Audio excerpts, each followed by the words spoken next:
प्रभु यीशु मसीह सच्चाई को जानता है, वो जानता बड़ी भीड़ उसके पास क्यों आती है, और प्रभु भी दे देता है। प्रभु से मांग के देखो, क्या नहीं है, सब कुछ नहीं है, वो दे देता है, खुश और खुश देकर के भी। हर प्रभु ने मुझे यही सिखाया, मुझे कोई कभी कोई भी चीज के लिए प्रार्थना करने के लिए तो प्रभु ने बोला ना तो, और ऐसे तो सोचे कि प्रभु के पास आना चाहिए, उससे जो मांगेगा ना मैं दे दूंगा, वो सब कुछ दे देगा। अब आपको क्या चाहिए वो दे देगा, पर रियलिटी ये है कि वो देना कुछ और ही चाहता है। आप जो मांगोगे वो दे देगा, तो वो जो आप जो मांगोगे ना वो दे देगा, पर वो क्या देना चाहता है? प्रभु यीशु मसीह क्या बोलता है, मैं क्यों आया? इसी बात में क्या बोलता है, क्या देने के लिए आया और कैसा जीवन, और तुम क्या मांगते हो? पैसा दो, गाड़ी दो, बंगला दो, कपड़ा दो, चकनाई दो, जूता दो, प्रभु बताइए लो। प्रभु क्या बोलता है, किसी को मना करता है? नहीं करता। वचन में लिख के दिया ना, मांगोगे तुम्हें दे देगा, जो तुम मांगोगे दे देगा, ठीक है। लेकिन वो देना कुछ और चाहता, तो अच्छी बात क्या है? वो जो देना चाहता वो अच्छी बात है कि मुझे जो चाहिए वो अच्छी बात है। मुझे क्या चाहिए? मुझे इस नासवान जगत की चीजें ही चाहिए। यहाँ पर सब कुछ नासवान है, जितने हम जानते हैं। इस पृथ्वी पर कुछ भी स्थिर नहीं है, कुछ भी ऐसा नहीं है जो सदा काल तक रहेगा। अभी पतरस की पत्री में लिखा है, पृथ्वी के सारे प्राण बहुत ही तप्त होकर पिघल जाएंगे और आकाश में बड़ी हड़बड़ाहट के साथ जाता रहेगा। पढ़े आपने? मैंने नहीं पढ़ा है ना, अब आपने पढ़े कि मुझे नहीं पता। आप घर में कितना बाइबल पढ़ते हैं हमको नहीं पता, और जब आप बाइबल नहीं पढ़ेंगे तो आप एक दिन पछताएंगे। तो पतरस की पत्री में लिखा है, आकाश बड़ी ही हड़बड़ाहट के साथ जाता रहेगा, पृथ्वी के ग्रह बहुत ही तप्त होकर पिघल जाएंगे। तो यहाँ पर कुछ भी स्थिर नहीं। तो यहाँ पर हम क्या मांगते हैं? हम लोग नासवान चीजें ही तो मांगते हैं। क्या मांगते हैं? नासवान चीज ही मांग रहे हैं ना, कि नहीं मांग रहे? चंगाई वो भी नासवान है, छुटकारा वो भी नासवान है, पैसा वो भी नासवान, सब कुछ नासवान। प्रभु हमको क्या देने आया है? जीवन देने आया, बहुतायत का जीवन। कहने करते हैं कि जब हम मर जाएंगे तो इस शरीर में मर जाएंगे, आत्मा में नरक में नहीं जाएंगे, स्वर्ग में जाएंगे, वो है बहुतायत का जीवन। तो जीवन के वृक्ष के पास जाकर हमको खाने के लिए भी मिल जाएगा। तो हमको चाहिए जो पिता देगा बच्चा, जो उचित चीज है, समझ रहे हैं? कभी कभी बच्चे लोग क्या करते हैं, 1 रुपए मांगते हैं, उनको 500 की नोट देंगे तो उनको पसंद नहीं आएगी। आप थोड़ा सा ऐसे टेस्ट करके देखना, ठीक है? कभी कभी अभी आप बच्चों को 500 की नोट देना, 2000, छोटा बच्चा है, चतरा वाला बच्चा है, तो बच्चे लोग बहुत चतरे भी हैं, तो आप उसको 2000 की नोट दो, और फिर उसी के साथ में आप 5 का सिक्का रखवा, चमचमाता हो, 10 का सिक्का, फिर वो क्या ले लेगा? उसको क्योंकि मालूम नहीं है कि 2000 की नोट की वैल्यू क्या है, ठीक है? तो कभी कभी हम भी परमेश्वर के पास बैठते हैं और हम भी क्या चाहते हैं, और 5 का सिक्का, और बस उसके लिए रोते रहते हैं, दे दे दे दे दे प्रभु दे दे दे दे। प्रभु भी बोलता है मैं तुझे इससे अच्छा देना चाहता हूँ, पर तुझे क्या चाहिए? 5 का सिक्का और 2000 की नोट देना चाहिए। हमको क्या चाहिए? क्योंकि हमको अकल नहीं है हम मांग क्या है, तो इसलिए हमको समझना, हमको प्रभु ने राज्य दिया। क्या दिया है? राज्य दिया। आगे की बात बताओ कि नहीं बताओ? ये वचन नहीं बता, वचन नहीं बता रही हूँ, पर मैं जो आज वचन लेके आई हूँ वो बताऊंगी। अब किसको किसको स्वर्ग में राज्य चाहिए? योग आया है कि तुम्हें राज्य दे। तो कितने लोगों को राज्य चाहिए? जब आप बताओ। आगे की बात पूछूंगी, अभी तो सब लोग हाथ में उठाएंगे। आगे आगे कंडीशन है, राज्य कैसे मिलेगा, ठीक है? अभी जिनको आगे का वचन पता होगा शायद ज्यादा हंस रहे हैं, आप तो नहीं पर ज्यादा हंस रहे हैं। हाँ, तो आगे की कंडीशन क्या है पता? आगे की कंडीशन ये है कि क्या करो, अपनी संपत्ति बेचकर दान कर दो। अब कितने लोग राज्य हैं? जिसके पास है ये तो बात ही है ना। हाँ, जिसके पास है तो भी बहुत मुश्किल है संपत्ति को निकालना। आगे आगे कंडीशन ये, मैं देखो वचन बता रही हूँ, मैं मजाक नहीं कर रही, मैं अपने मन से कुछ बता रही हूँ। आप वचन निकाल लो, आपको लग रहा है तो ये बहन कुछ भी बताती है, वो भी बात होगा तो आप वचन निकाल लो। लोग ऐसे सोचा होता है और उसका 12 अध्याय और उसका 32 पद में वो लिखा है, खुद यीशु मसीह ने कहा। खुद किसने कहा? और ये जो छोटा झुंड है ना, ये ऐसे काम कर सकता है, ये बड़ी भीड़ नहीं कर सकती, ठीक है? जो छोटा झुंड प्रभु तैयार कर रहा है ना राज्य देने के लिए, तो ये छोटा झुंड ये काम कर सकता है, एक बड़ी भीड़ ये काम नहीं कर सकती। बड़ी भीड़ काहे की आती? मांगने के लिए। हाँ, छोटा झुंड तैयार क्यों हो रहा है? देने के लिए। छोटा झुंड क्यों तैयार हो रहा है और बड़ी भीड़ क्यों आ रही है? हम क्या है फिर चेक करते जाओ, ठीक है? तो लिखा है, अगर आपको लग रहा है कि मन गलत कुछ बताते हैं तो मैं वैसा नहीं करती, ठीक है? मुझे परमेश्वर को हिसाब देना है। तो यहाँ पर लिखा है, छोटे झुंड मत डर, क्योंकि तुम्हारे पिता को यह भाया है कि तुम्हें क्या दे? राज्य दे। और अब राज्य चाहिए तो क्या करना है? अपनी संपत्ति बेचकर क्या कर दो?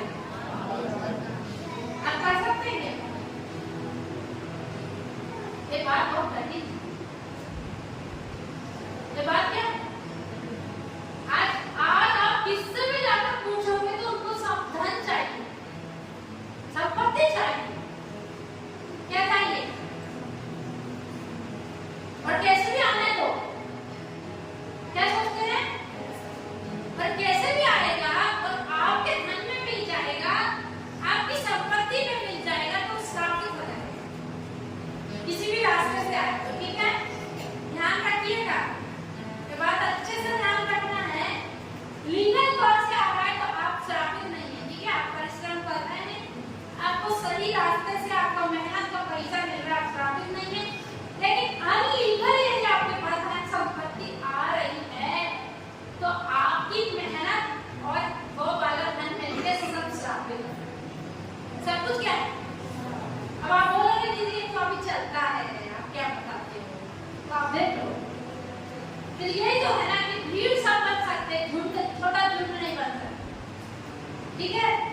छोटा झुंड नहीं बन सकता। अभी हमको देखना है कि हम किसका ले रहे हैं, वो भी देखना है, किससे ले रहे हैं वो भी देखना है। एक चोर की संपत्ति हम नहीं ले सकते, नहीं तो हमारा रख लो और हमारे लिए तुम अच्छा को हम तुमको दे देते हैं, नहीं चाहिए। तो भी बात है, ठीक है? तो प्रभु बोलता है यदि तुमको राज्य चाहिए तो क्या करो? अपनी संपत्ति बेचकर दान कर दो। हाँ, अब इसका मतलब क्या है कि देना। इसका मतलब क्या है? देना।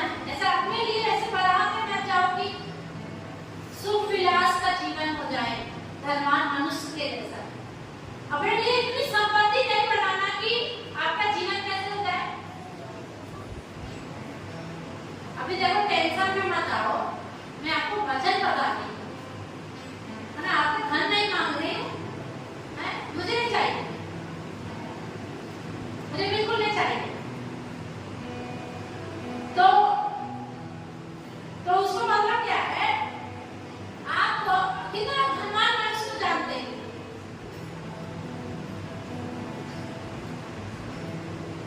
थोड़ा थोड़ा देर हाथ देखने दो, धनवान मनुष्य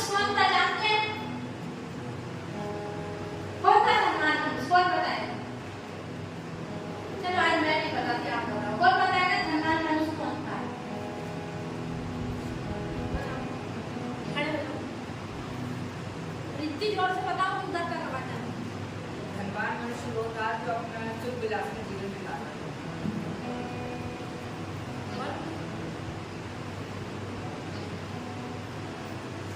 अच्छे भोजन करता था और सुख विलास में जीवन बिताता था।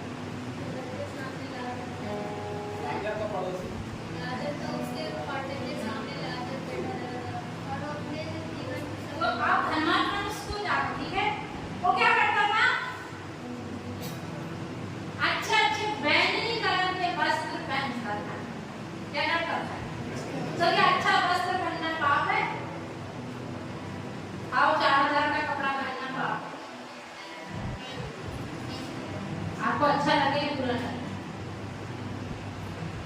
कपड़ा वही पहनो जो तन को ढांक सके, और फिर उसका कुछ बच रहा है तो उसको भी दे दो जिसके पास नहीं, ठीक है?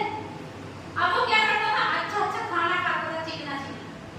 तो क्या चिकना खाना खाना पाप है? आओ, बहुत चिकना रोज खाना क्या है? पाप है।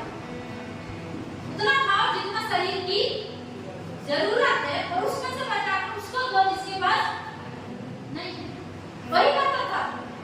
ये वजन की गहराई है। देखो, मेरे पास बहुत खाना है, इन दिनों में परमेश्वर ने मुझे बहुत दिया, इतना दिया है कि अब मैं भूल भी जाती थी। कभी राजमा से मदद मांगती, मुझे याद दिलाओ प्रभु आपने क्या बताया था, मेरे को याद भी दिलाता है, क्योंकि मैं ज्यादा लिखती नहीं।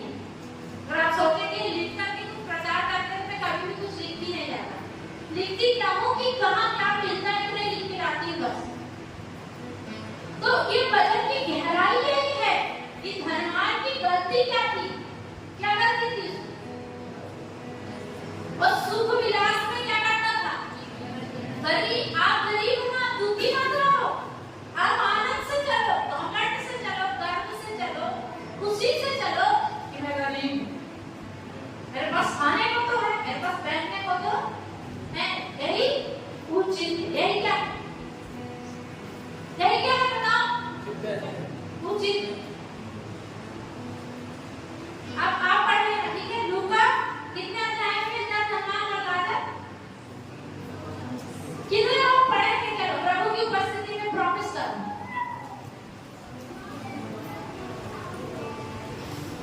फिर भी कुछ लोग बोल रहे हैं हम नहीं पढ़ेंगे। लूका 16 अध्याय पढ़ो। जिसको पढ़ते नहीं आता तो आपके घर में किसको पढ़ते आता उसको बिठा कर पढ़ाओ। उसकी गलती कुछ भी नहीं थी, उसकी गलती वो व्यभिचार में नहीं फंसा था, वो किसी की चोरी करके नहीं ला रहा था, कोई वो डाकू नहीं था, कोई किसी के साथ लड़ाई झगड़े नहीं कर रहा था, कोई किसी को गाली नहीं दे रहा था, पर गलती क्या कर रहा था? गलती यह कर रहा था कि उसके सामने एक पुरुष मर रहा था, भूखा, बीमार की सहायता करना है, कोशिश करना है, यदि है तो उसका इलाज करवा देना, नंगे की सहायता करना है, भूखे की सहायता करना है। यीशु मसीह कहता है, जब मैं भूखा था तूने मुझे खाने को दिया, जब मैं प्यासा था तो तूने मुझे पानी पिलाया। समझ रहे हैं बात को? कितने लोग समझ रहे हैं बताओ? अब ये मत बोलना कि कोई भेद तो आप बता नहीं रहे, यही भेद है। भेद की बात ही यही है। धनवान कहाँ गया? अब तो लोग में चला गया, जहाँ पर पीड़ा, वहां से आने की भी दोबारा रास्ता नहीं है। अब लोग से वापस आने की दोबारा, अपने बाजू वाले को बताओ, अब लोग से दोबारा वापस नहीं आ सकते, कोई रास्ता नहीं। तो वो चला गया, जाकर के बहुत मिन्नतें किया, मुझे वापस जाने दो, पर वहां से वापस कोई जाने सकता। सिर्फ अभी सीख जाओ, अगर हमको छोटा झुंड बनना है तो अपने जीवन में उतनी चीजें इस्तेमाल करना है जितनी हमको जरूरत है। बाकी क्या करना है? बाकी क्या करना है? तो दान भी ऐसे करना है कि किसी को पता भी ना चले। कुछ लोग ऐसे सोचते किसी को पता ही ना चले तो क्या देना फिर, है ना? और लोग हम देखते भी नहीं और लोग सोचते हैं अरे बहुत देखते हैं।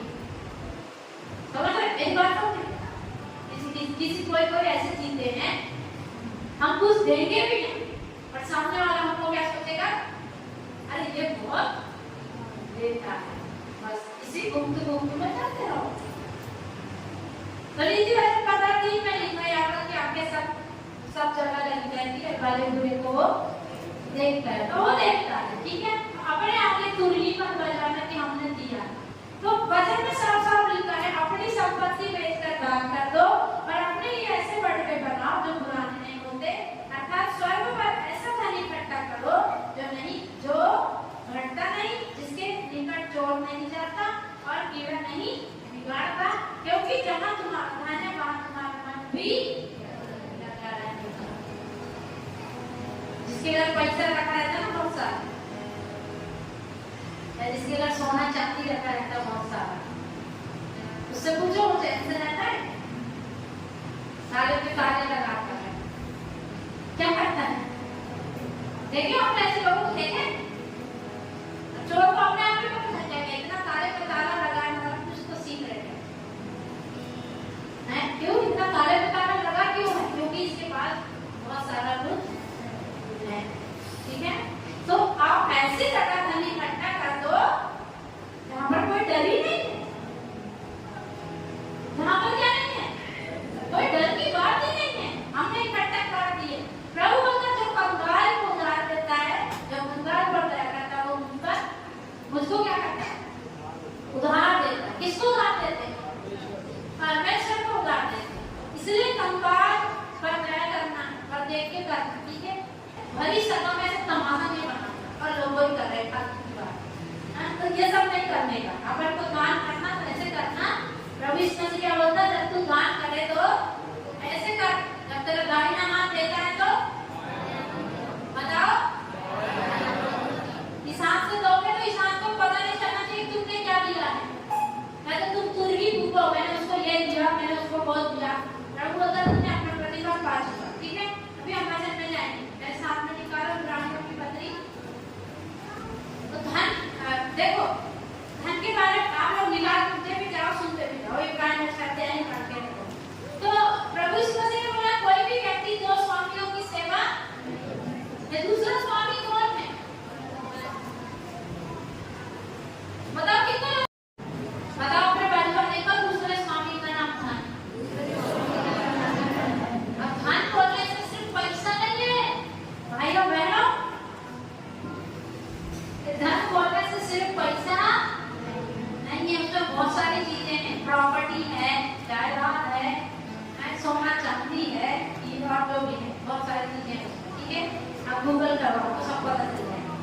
या दूसरा स्वामी का नाम धन है, तो इसमें से क्या बोला, यदि तू एक से मिलन रहेगा तो दूसरे से, यदि तू एक से प्रेम करेगा तो दूसरे से, तो यदि आप धन से प्यार करोगे तो लिख के रखो आप यीशु मसीह से प्यार नहीं कर सकते। अभी आप निर्णय लो आप किससे प्यार करोगे, आपको निर्णय लेना है, ये निर्णय आपका है। जरूरतें तो आती है, जब जरूरतें आती है ना तो फिर ऐसा लगता है कहीं से भी धन आ जाना चाहिए। मुझे भी ऐसा लगता है कई बार, मेरा दिल कई बार तो बेचैन हो जाता है, प्रभु मुझे इसको कुछ देना, मुझे उसको कुछ देना, पर मेरे पास कुछ है नहीं तो मैं दूंगी कैसे? तो फिर प्रभु मुझे बताता है कि जब तेरे पास नहीं है इसका मतलब मैं नहीं चाहता कि किसी को दे, और तेरे पास है तो फिर दे। तेरा मन व्याकुल हो रहा मतलब तू सिर्फ इमोशनल हो रही है, इसका मतलब क्या? कभी कभी हम इमोशनल में जाके इतना फंस जाते हैं कि उसके लिए जिंदगी भर पछतावा करते ना, माफी नहीं मिलती। ऐसे कुछ लोग मेरी आंखों के सामने ऐसा अपनी जिंदगी में इमोशनल जाके कुछ ऐसे स्टेप लिए हैं कि अभी तक पछताते ही रहते हैं। इसलिए ना इमोशनल जाकर कोई भी निर्णय मत लो, प्रैक्टिकली सोचो, वजन से सोचो, उसके बाद कुछ निर्णय लो। समझ रहे हो बात को? तो हम तो अगर आप पैसे से प्यार करते हैं, अगर आप धन से प्यार करते हैं, आप जीवन में कभी भी प्रभु से प्यार नहीं कर सकते। फिर आप क्या बोलते हैं? कभी कभी बहुत प्यार लगता है भजन, है ना, गीत का ऐसे बोलते हैं ना, गीत सुने आपने कैसे बोलते हैं? कभी कभी बगावत करता है मन, तुझसे भी सुंदर लगता है धन। कभी कभी बगावत करता है मन, तुझसे भी सुंदर लगता है धन।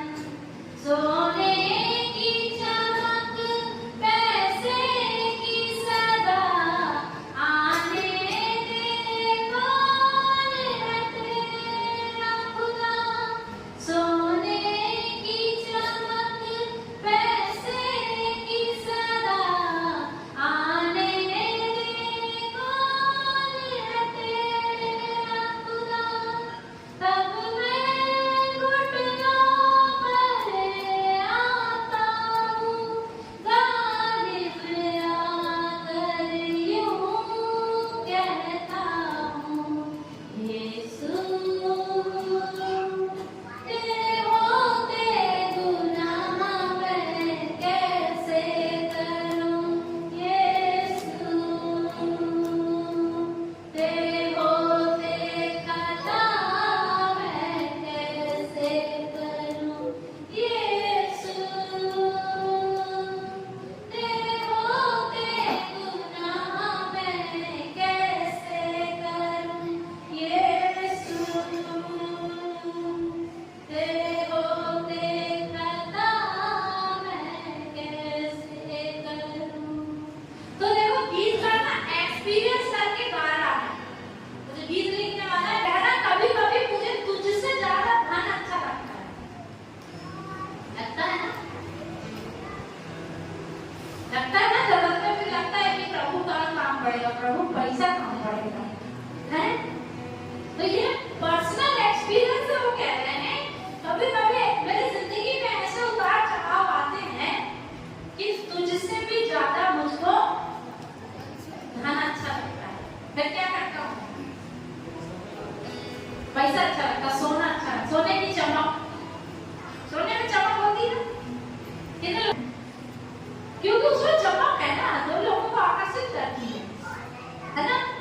तो गीत का मतलब सोने की चमक, पैसे की हनक, हनकता है पैसा, बोलता है पैसा। ये दुनिया के लोग क्या बोलते हैं? पैसा बोलता है पैसा, हैं? तो गीत का कहता है जब ऐसा होगा तो मैं क्या करता हूँ? तब मैं घुटनों में आता हूँ और उससे मदद मांगता हूँ, प्रभु जब तू मेरे जीवन में तो मैं पाप कैसे करूँ?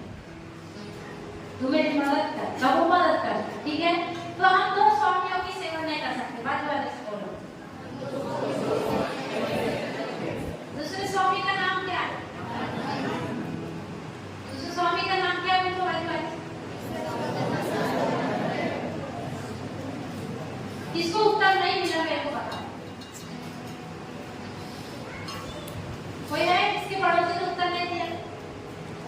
बता दो, डरो मत। डरना नहीं कि बाजू वाले शिकायत करेंगे तो क्या बोले, बताना क्या करना है। तो अभी पूछो बाजू वाले से, दूसरे स्वामी का नाम क्या है? कुछ लोगों को अभी भी पल्ले ही नहीं पड़ा कि पूछ क्या रहे हैं। यीशु मसीह ने दो स्वामियों का नाम बताया। एक पहला खुद प्रभु, पहला स्वामी कौन है? सब ध्यान से सुनो, पहला स्वामी कौन है? दूसरा स्वामी का नाम क्या है? दूसरे स्वामी का नाम क्या है? प्रभु बता, कोई भी व्यक्ति दो स्वामियों से प्रेम नहीं कर सकता। एक से प्रेम करेगा तो दूसरे से, अगर आप पैसे से प्रेम करते हैं तो आप प्रभु से क्या करते हैं? हम कितने लोग पैसे से प्यार करते हैं? तो अलग उठने में आने की जरूरत है, समर्पण में आने की जरूरत है। प्रभु मुझसे ऐसा होता, ठीक है? मुझे कभी कभी आपसे ज्यादा पैसा प्यारा लगता है। मुझे लगता है कभी कभी आप काम नहीं आओगे, पैसा काम आएगा। जबकि प्रभु हर परिस्थिति में हमको काम आने वाला है, ठीक है? ठीक है ना? चले आगे आगे बढ़े, सीख ले मेरी बात। दूसरे स्वामी का नाम बताओ।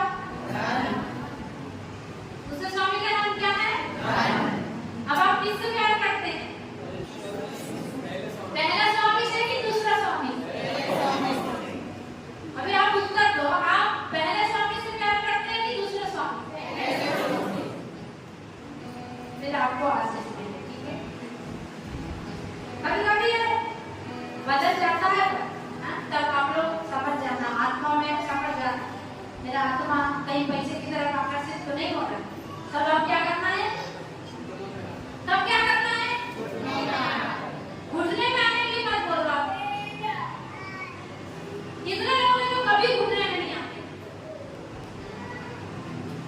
और कुछ तो ऐसे हैं जो 12 दिन घुटने में ही रहते। देखे आपने ऐसे लोग? मेरे बेटे को देखना, वो पता नहीं कहाँ है अभी, पर वो हमेशा आपको घुटने में मिलेगा। वो खाएगा पिएगा बैठेगा, वो घुटने में बैठता है, पता नहीं क्या है। लेकिन मुझे वैसे जो कभी घुटने में टेकते, तो घुटने नहीं टेकेंगे तो आप जय नहीं पाएंगे। घुटने टेकना पड़ता है, बाइबल की शिक्षा है। क्या करना पड़ता है? आपको पता है साउथ अफ्रीका एक देश है, छोटा सा देश, ज्यादा बड़ा नहीं, मतलब भारत के जैसे बड़ा नहीं है। वहां पर अभी पूरे लोग क्रिश्चियन, मतलब मसीह, वहां पर कोई भी दूसरा नहीं, पूरा देश क्रिश्चियन। वो कैसे हुआ? वो पहले क्रिश्चियन नहीं था। वहां पर कुछ बहनों ने मिलकर क्या किया, मतलब कुछ बहनों ने, किसने किया? बहनों लोगों को ऐसे मामूली नहीं समझना। जो लोग समझते हैं ना बहन लोग ऐसे होती हैं, ऐसे नहीं। तो कुछ बहनों ने मिलकर क्या किया, उस देश के लिए 21 घंटे घुटने में बैठकर प्रार्थना की। कितने देर? एक साथ मिलके ऐसे मिले। मतलब उनके भी बच्चे रहे, उनके पति जा रहा होगा, उनको भी घर के काम आए होंगे, लेकिन फिर भी उनको जब देश के लिए बोल आ गया ना, तो कुछ बहनों ने मिलकर, जैसे बड़ी भीड़ भी नहीं, कुछ बहनों ने मिलकर के 21 घंटे घुटने टेक कर प्रार्थना करे और पूरा देश ही बदल गया। पूरा देश ही आज क्रिश्चियन है। यदि आप घुटने में आते हो ना, कुछ अलौकिक होता है। हमको सीखना चाहिए। हम कभी कभी घुटने में आता है, ज्यादातर घुटने में आता है। प्रभु के पास जब बैठे घुटने में बैठते हैं और हम जय को प्राप्त करते जाते हैं। मूसा भी जब घुटने में बैठ गया तो जय को क्या कर रहा था? तो जब आप देखो कि मुझे कभी कभी प्रभु यीशु मसीह से ज्यादा धन प्यारा लग रहा है, तब क्या करोगे? सवित्री में है क्या? आप अपनी जिंदगी में जब कभी कभी देखोगे मुझे प्रभु से ज्यादा धन पे प्यार आ रहा है, धन मुझे अच्छा लग रहा है, तो क्या करोगे? घुटने में आकर क्या करना है? प्रार्थना करना है। और फिर आपको सामर्थ्य मिलेगी। क्या मिलेगी? फिर प्रभु आपको बताएगा कि पैसा कुछ नहीं करेगा। ऐसा लिखा भजन संहिता में, किसी की धन की बहुतायत से उसका प्राण नहीं बचता। पढ़े आपने? नहीं पढ़े ना? भजन संहिता में लिखा है, किसी के धन की बहुतायत से उसका प्राण नहीं बचता। तो आप पहला स्वामी से प्यार करो। कौन सा स्वामी? पहला स्वामी। ठीक है, आज दूसरा भजन सुनो। देखो वचन में ऐसे लिखा है, यदि आज तुम उसका शब्द सुनो तो अपने मन को कठोर न करो। फिर यदि आज तुम प्रभु का वचन सुनो, प्रभु का शब्द सुनो, तो अपने मन को, तो आज आप क्या सुन रहे हो कि प्रभु से प्रेम करना है और किससे नफरत करना है? कर सकते हो? कर सकते? ये बहुत ही कठिन बात बता दी आप। कौन कर सकता है? आपके पास लाकर भी कोई रखे दे दो, तो आपको क्या करना है? मुझे नहीं चाहिए, मुझे घर का पैसा नहीं चाहिए, ठीक है? पाप का पैसा नहीं चाहिए। समझ रहे हैं बात? गलत रीति से कमाया हुआ पैसा नहीं चाहिए। मुझे कैसे पैसा चाहिए? हमें मेहनत करना, इस संसार में रहने की जरूरत है। धन अमीर बनने के लिए ना कैसे भी बन सकते हैं, कैसे भी बन जाते हैं। गलत गलत काम करो, दे देता है सरकार, ढेर काम पैसा देती है। तो आप बोलो कितने लोगों को अमीर बनना है?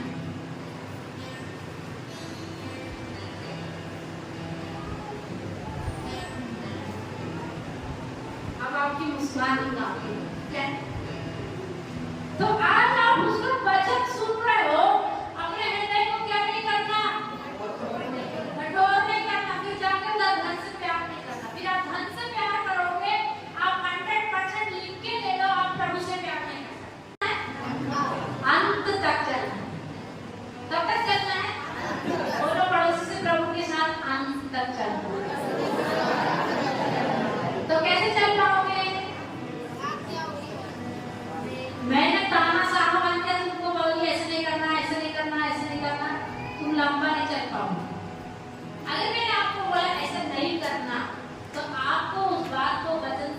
मिलान करना है।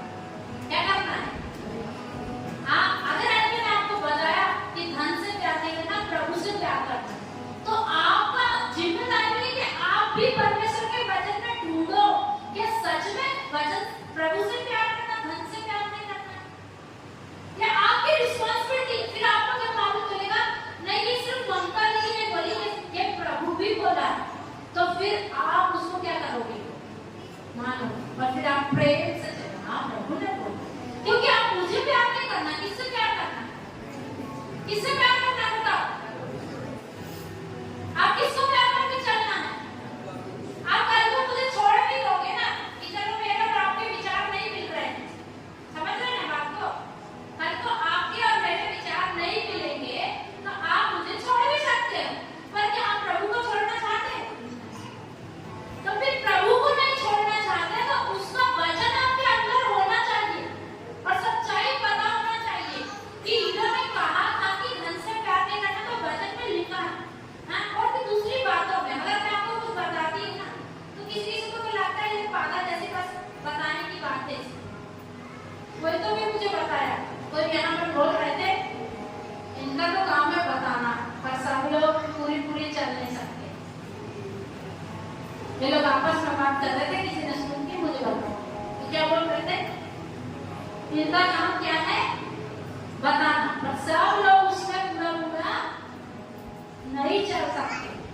तो आप क्या सोचते, चल सकते हैं कि नहीं चल सकते? प्रेम से चल सकते, तानाशाह से नहीं चल सकते, ठीक है? आप मेरे कहने से नहीं चल सकते, आप कैसे चल सकते हो? बोलो अपने पड़ोसी से, कैसे चल सकते हो? कैसे चल सकते हो? अगर आप प्रभु से प्यार करते हो तो आप वचन पढ़ोगे, वचन मिलान करोगे, और फिर आप ऐसा ही चलोगे। फिर प्रभु का वचन सबों जैसा कि ऐसे लिखा है, जब दो व्यक्ति एक मन के ना हो तो ज्यादा दूर नहीं चल सकते, ठीक है? समझ रहे हैं बात को?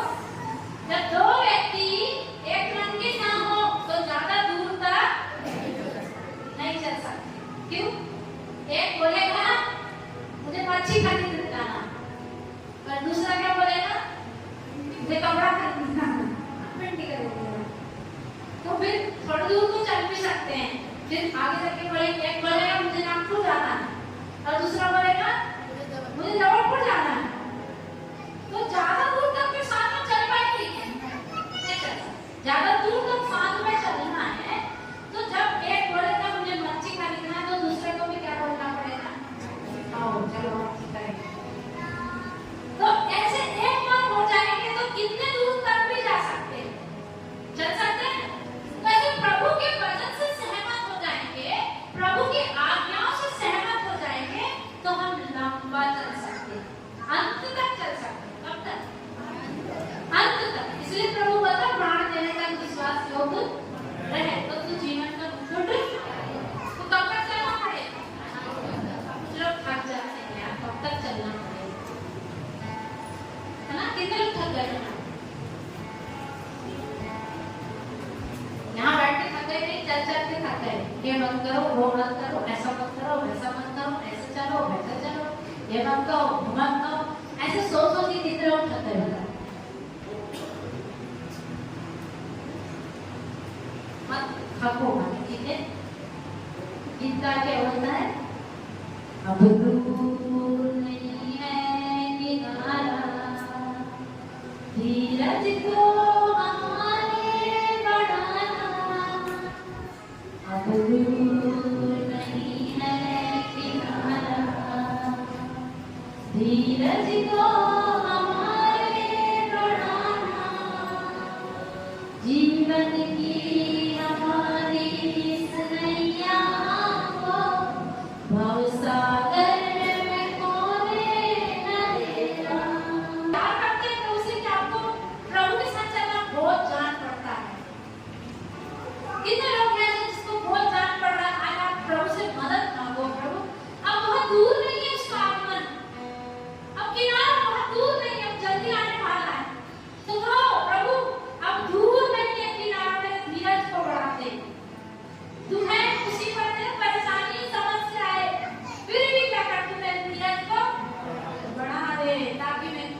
साम्राज्य करें। नहीं तो हम अभी बेचैन हो सकते हैं। जब हम संसार को देखेंगे हम क्या हो जाएंगे? आप देख सकते हैं संसार को, आप बेचैन हो सकते हो। अगर हम संसार को देखेंगे हम बेचैन हो जाएंगे, हम व्याकुल हो जाएंगे। हम अपने पड़ोस में देखेंगे हम व्याकुल हो जाएंगे। हम सब दुनिया में देश में क्या क्या हो रहा है उसको देखेंगे हम चिंता फिकर में आ जाएंगे। लेकिन हमारा काम ही है हमको उसको नहीं देखना, हमको प्रभु को देखना है। अब दूर किनारा नहीं है, अब प्रभु जल्दी आने वाला है। अब हम वो समय आ रहा है कि हम उसके साथ राज्य करेंगे। तो अपने आप के लिए ये कहें प्रभु अब दूर नहीं है किनारा, मेरे धीरज को बढ़ाना कि मैं तेरे साथ धीरज से चलूं, सहज रहूं, मैं बेचैन ना हो जाऊं, मैं व्याकुल ना हो जाऊं। जल्दी से हालेलुया मैं तेरे आगमन को देखने पाऊं। हालेलुया अपने आप को बेचैन नहीं करना। और अगर आपको प्रभु की आज्ञाएं, प्रभु का वचन बहुत जान पड़ता है, आप बहुत जल्दी व्याकुल हो जाएंगे। तो उसकी आज्ञा कैसे मानना है? प्रेम से। कैसे मानना है?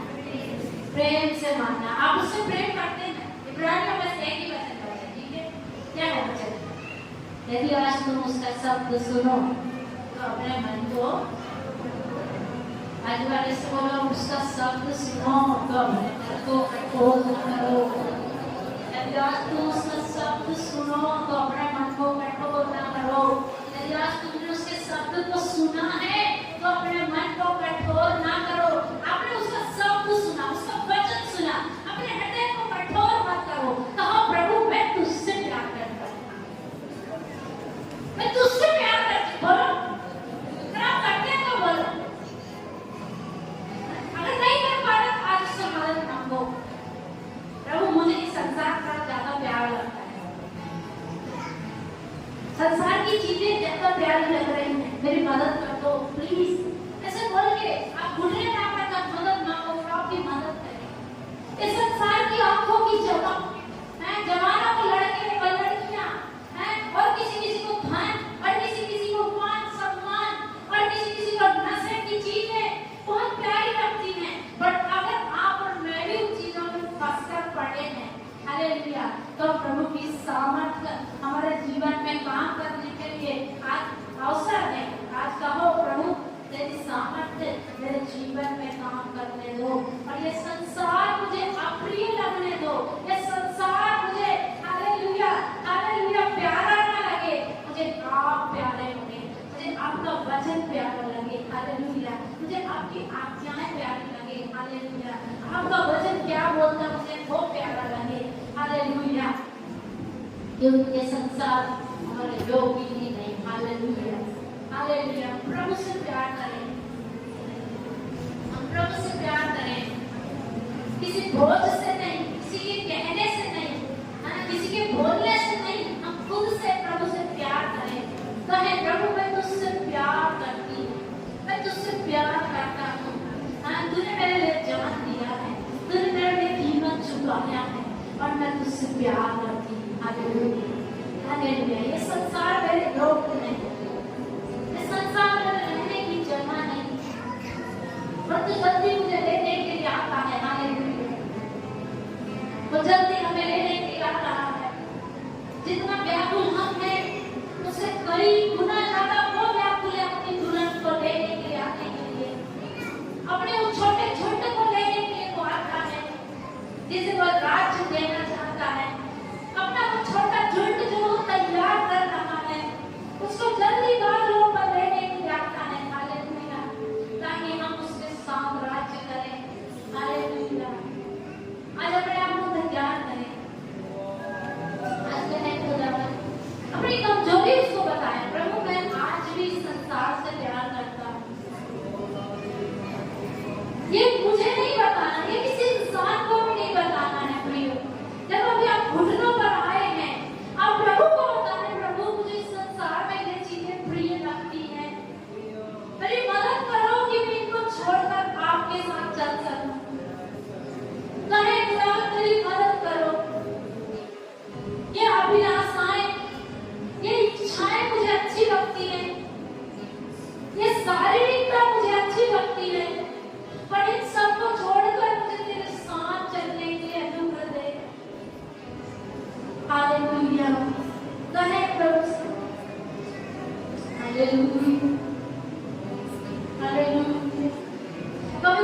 हमें प्रभु से ज्यादा चंगाई अच्छी लगती है, कभी कभी हमें प्रभु से ज्यादा कोई व्यक्ति अच्छा लगता है, कभी कभी हमें प्रभु से ज्यादा वो दूसरा स्वामी धन अच्छा लगता है, कभी कभी हमें प्रभु से ज्यादा इस संसार का मान सम्मान अच्छा लगता है।